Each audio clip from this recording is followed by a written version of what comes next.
Hey everybody, I have with me today Reverend Karen Webster-Parks. She is a great friend of mine. She is the executive pastor at Cascade UMC, and I would love for her to say hi to everyone and just tell us a little bit more about herself. Well, good morning or good afternoon or whatever time it is for you. As she said, that I am currently the executive pastor at Cascade United Methodist Church, but I think I'm one of the rare people like you, Shannon. I'm born in this area. I'm a native of Atlanta, actually a baby of the civil rights movement. I think I shared the story with you that I truly would not be here if Martin Luther King was not around, because Martin Luther King introduced my mother to my father when they were all in Boston. And so I'm truly a child of the civil rights movement, and it's just been something that's been part of my life. And I think I was sharing with you earlier, it was interesting as a child, all I remember is just in the 60s being part of protests and rallies and conversations, because all these people would come over to my house and we would just have these meetings. My parents would have these meetings, and I didn't know that they were civil rights leaders. I just knew that these were important meetings that were going on around the kitchen table at that time. And then as I developed into an adult, I became a so-called leader in the role of a deputy county manager. And I say that I remember during the Rodney King riots, how it was such a shift for me to go from being a child of the movement, participating in rallies and protests and sitting in meetings and that type of thing, to actually being part of the so-called establishment and creating plans or being part of the war room to protect the building and the county when we were expecting rioters to come through. And then now, at this phase of my life, to be a clergy. And one of the things that I feel that God has called me to do, or part of my calling, is to be that of a peacemaker. So it's an interesting stage of life to be in. And so I'm excited to have this conversation with you this morning. It's a pleasure. So we met about 2 or 3 years ago.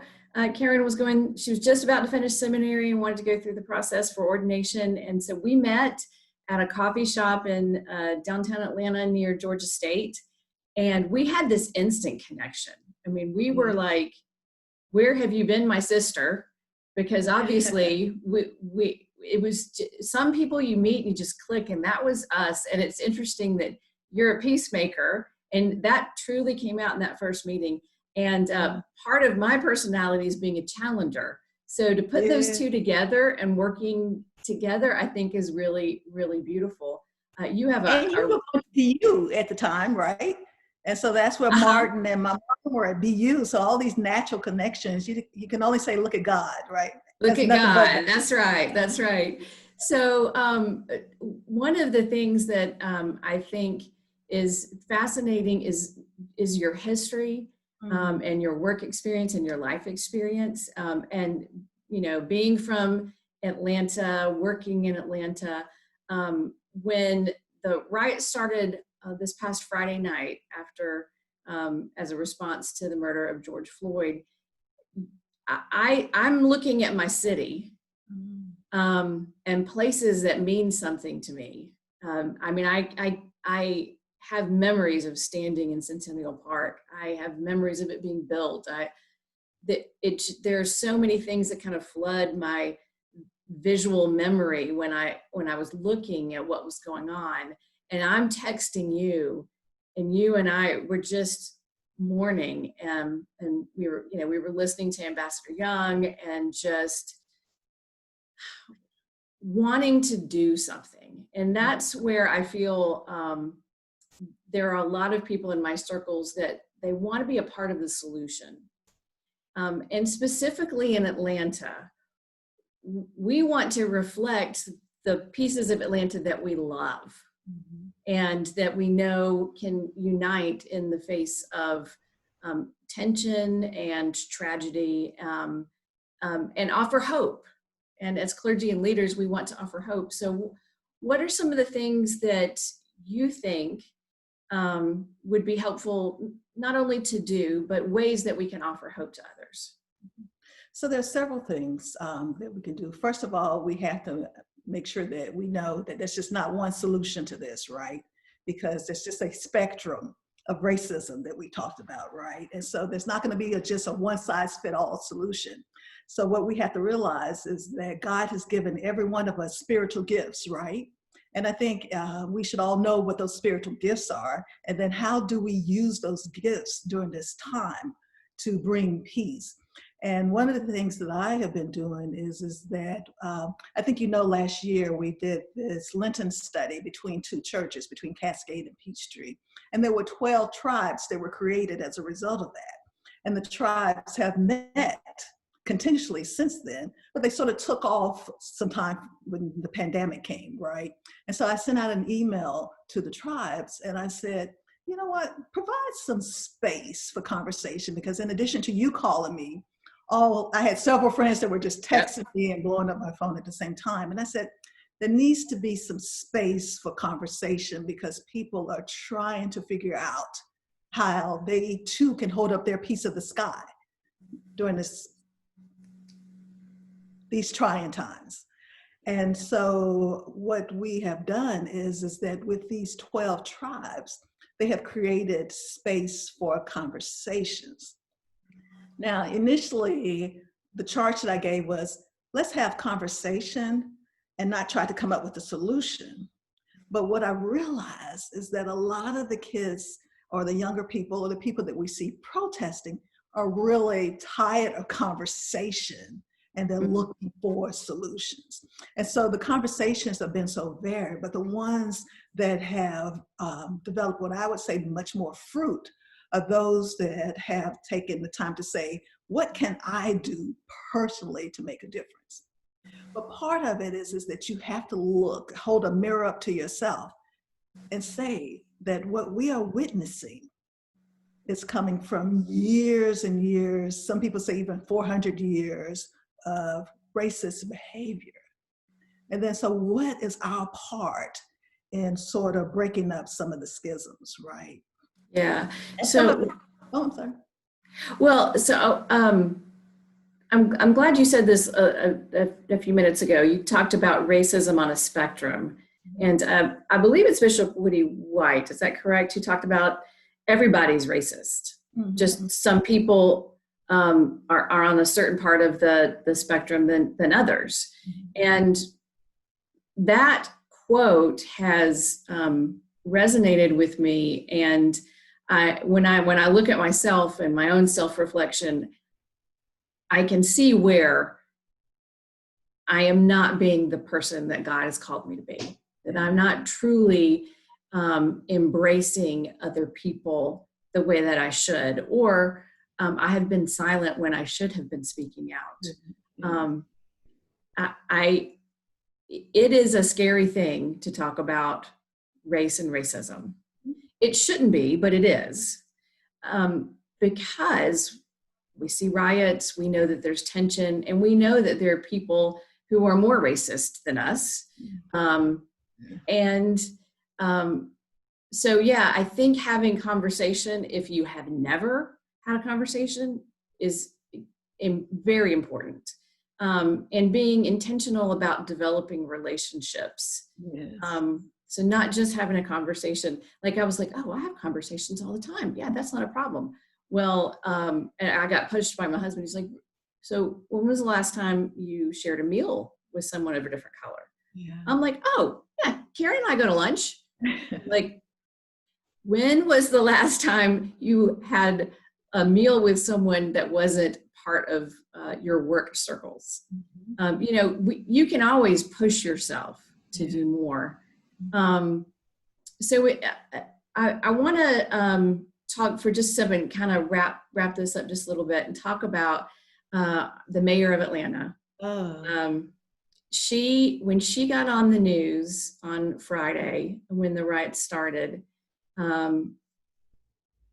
she started talking about her son. And as women who lead in ministry or lead in professional ways, we often try to put up a barrier. We want to seem very cool and even, and we don't let our personal life interfere with our professional life because it can be seen as a weakness. And in that moment, I did not see a weakness. What I saw was authenticity. What I saw was a strong woman who loves her sons and wants the best for them. And in that moment, I connected in a way that I haven't really been able to with some of the other leaders, because she spoke to my soul. And as a mom that does have sons, the first thing I did was to find my iPhone. Where are my boys? Mm-hmm. And part of me was like, if you find that they're up there and they're part of this, what would you feel? And I was conflicted, because part of me was like, I would be proud. And the other part of me would be, I would be scared for their safety. Right. What do you think, as far as a city and as far as Atlanta goes, we can do to create I don't even know how to phrase the question. You talked about relationships. You talked about how people want to, they're tired of talking and they want some action.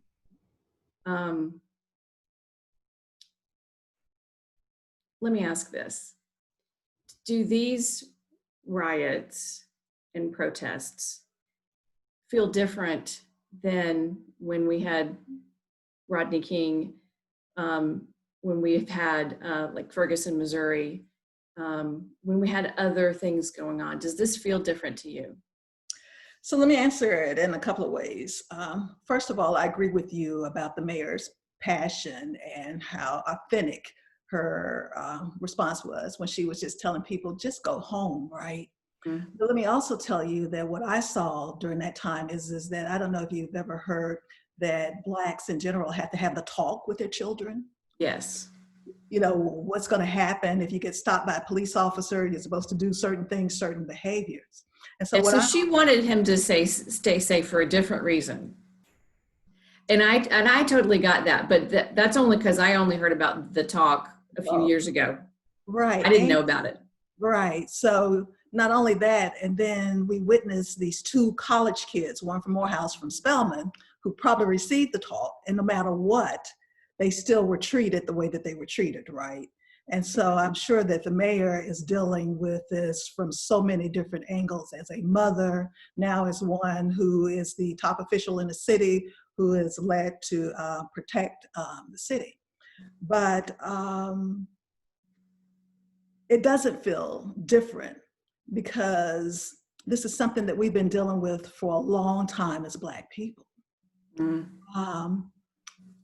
And we're dealing with the same issues, pretty much, that we were dealing with when my parents were holding my hands in the 60s, to what I was dealing with as an official of Rodney King.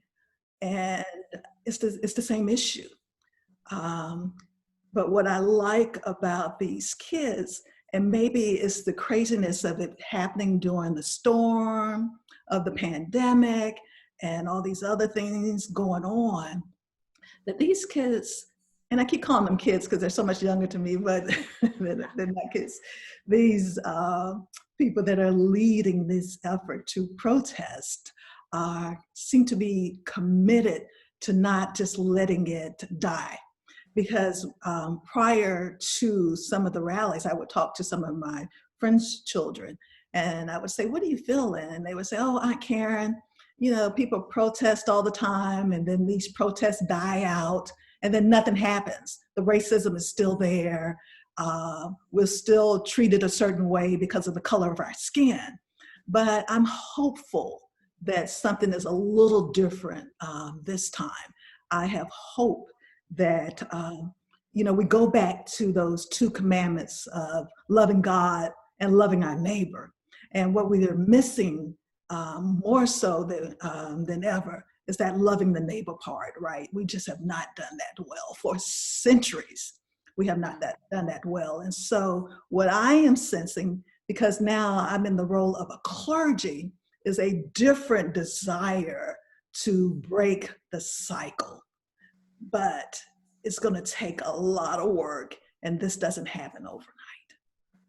It doesn't. And so I'm so thankful for the work that you've done. And I would like to encourage anyone that is able to gather groups of that are diverse into the tribes that you were talking about. That is something that I think everyone can benefit from, sitting down and having a safe place to have hard conversations. And I don't want people to be offended by us using the terminology tribes. The reason why they were called tribes is that we named them after the 12 tribes of Israel. Because I know sometimes it can have negative connotation, but that's why we call them that, because of the 12 tribes. Well said. Well, Karen, thank you so much for this time to be able to share together. Selfishly, I do this so that I can grow as a person, but I also realize that people need to see a model of just having some honest conversations. And so I thank you for your honesty and for who you are. And I love you. I thank you very much. And everyone, I hope to see you out in person in the world soon. And I know you're trying to close. Yeah. But if I can just encourage everybody to just make one phone call. I love it. Everyone, that's your holy mischief for today. Go and make a phone call and disrupt someone's day with the love of God. Yes, yes. Amen. Amen. Amen.